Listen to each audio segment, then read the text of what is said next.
दोस्तों नमस्कार, आपका स्वागत है हमारे YouTube चैनल पे। दोस्तों आज के इस वीडियो में आपको हम मछलियों के भोजन से संबंधित जानकारी देंगे।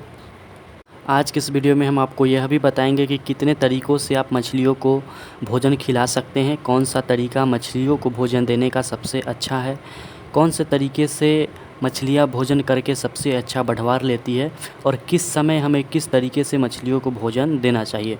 दोस्तों मछलियों को भोजन कराने के 2-3 तरीके होते हैं और उन्हें हर एक अलग अलग समय में इस्तेमाल करना चाहिए। तो आज के इस वीडियो में आपको हम मछलियों के भोजन से संबंधित जानकारी देंगे। दोस्तों मछलियों को भोजन कराने के बहुत सारे तरीके होते हैं, लेकिन यह डिपेंड करता है कि आप किस फ़ीड का इस्तेमाल कर रहे हैं। जैसे एक होममेड फ़ीड होता है जिसे आप घर पर बनाकर मछलियों को भोजन देते हैं, और एक फैक्ट्री वाली फ़ीड आती है जिसमें एक फ्लोटिंग फ़ीड होता है और दूसरा सिंकिंग फ़ीड होता है। तो आप अगर फ्लोटिंग फ़ीड का इस्तेमाल करते हैं तो आप डायरेक्ट तालाब में उसे छिड़काव करते हैं जो पानी के ऊपर फ्लोट करता है, और सिंकिंग फ़ीड का इस्तेमाल करते हैं तो वो पानी के नीचे चली जाती है और मछलियाँ उन्हें खा लेती है। तो ये हो गई फैक्ट्री वाली फ़ीड। लेकिन जब आप घरेलू भोजन बनाते हैं मछलियों के लिए तो उन्हें खिलाने के 2-3 तरीके होते हैं। अब जब भी फ़ीड बनाएं मछलियों के लिए तो आप उसे तालाब के किनारे बना सकते हैं। होममेड फ़ीड की हम बात कर रहे हैं जिसमें राइस ब्रान, सरसों की खली, गुड़ और मिनरल मिक्सचर ये सब मिलाकर जो आप फ़ीड बनाते हैं वो तालाब के किनारे भी आप बना सकते हैं। यह एक पहला तरीका है। और या आप ड्रम में बना सकते हैं। तो ये बनाने का तरीका है कि आप कहाँ बनाएंगे। लेकिन अगर हम बात करें मछलियों को भोजन खिलाने के बारे में तो आप इस तरह से फ़ीड बनाकर डायरेक्ट तालाब में उसे छिड़काव कर सकते हैं। किसान इस तरीके से भी बहुत सारे लोग कर रहे हैं हमारे देश में कि फ़ीड तालाब के किनारे बनाकर समय समय पर उसे अपने तालाब में छिड़काव कर देते हैं। ये एक तरीका हो गया।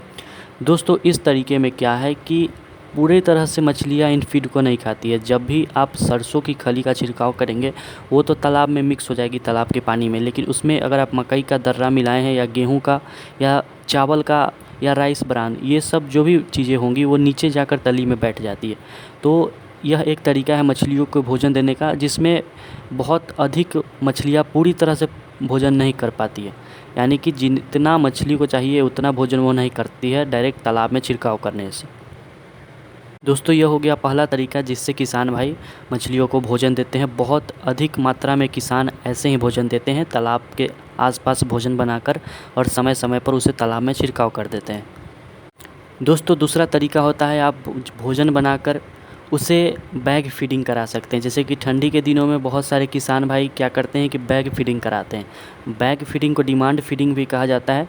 जब भी आप बैग फीडिंग कराते हैं तो मछलियों को जितनी ज़रूरत होती है मछलियाँ उतनी भोजन करती है।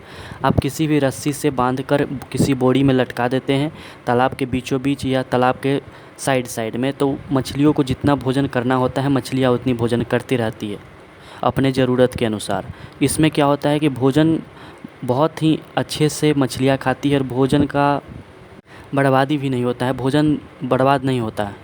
दोस्तों ये हो गया दूसरा तरीका मछलियों को भोजन खिलाने का, बैग फीडिंग। पहला तरीका छिड़काव करके बहुत सारे लोग खिलाते हैं। दूसरा तरीका है जो ठंडी में बहुत सारे किसान भाई करते हैं, गर्मी में भी कर सकते हैं, गर्मी में भी खिला सकते हैं। बैग फीडिंग एक बहुत ही अच्छा माध्यम। दोस्तों तीसरा माध्यम है मछलियों को भोजन खिलाने का कि आप उसे लड्डू बनाकर खिला सकते हैं। बड़ा बड़ा गोला आप बना सकते हैं लड्डू की तरह, और उसे आप तालाब में किसी टब में रखकर छोड़ सकते हैं या किसी बाल्टी में रखकर आप बीच में ले जाकर छोड़ सकते हैं या साइड साइड में ही छोड़ सकते हैं। आप हर कोने पर 5-5 लड्डू बनाकर छोड़ सकते हैं, यानी कि राइस ब्रान, सरसों की खली ये सब मिलाकर आप लड्डू बनाकर भी तालाब में डाल देते हैं तो मछलियाँ उसे अपने अनुसार से खा लेती है। दोस्तों ये सब कुछ तरीके हुए मछलियों को भोजन खिलाने का। अगर आप फ्लोटिंग फीड का इस्तेमाल करते हैं तो आप जैसे खिला रहे हैं वैसे ही खिलाएं, और अगर आप सिंकिंग फीड खिलाते हैं ठंडी के दिनों में खासकर तो वो डूब जाती है नीचे तो उसे मछलियाँ खा लेती है। ठंडी के दिनों के लिए सबसे अच्छा हमारा है बैग फीडिंग। बैग फीडिंग के माध्यम से ठंडी के दिनों में मछलियों को भोजन खिला सकते हैं।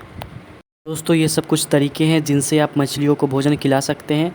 इन तरीक़ों का इस्तेमाल करके आप मछलियों को अच्छे तरीके से खिला सकते हैं। दोस्तों अगर आप बैग फीडिंग करते हैं तो मछलियों को भोजन कराने का सबसे अच्छा तरीका बैग फीडिंग को माना जाता है। दोस्तों आशा करते हैं एक छोटी सी जानकारी मछलियों को भोजन खिलाने के तरीक़ों के बारे में, यह जानकारी आपको अच्छी लगी होगी। चैनल को सब्सक्राइब कर लीजिए और वीडियो को लाइक कर दीजिए।